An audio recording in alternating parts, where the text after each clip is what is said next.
Welcome back to another technical deep dive here in the debug zone.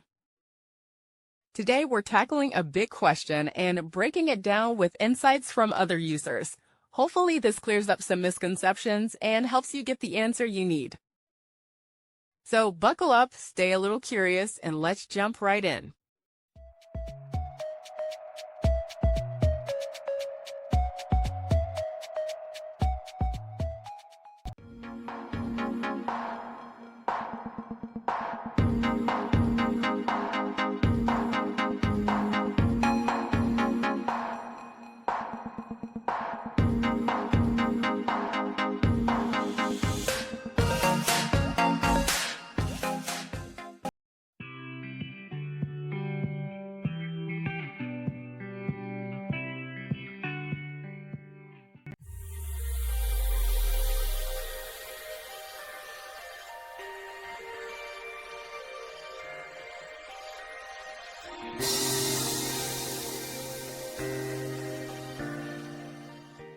And that's a wrap.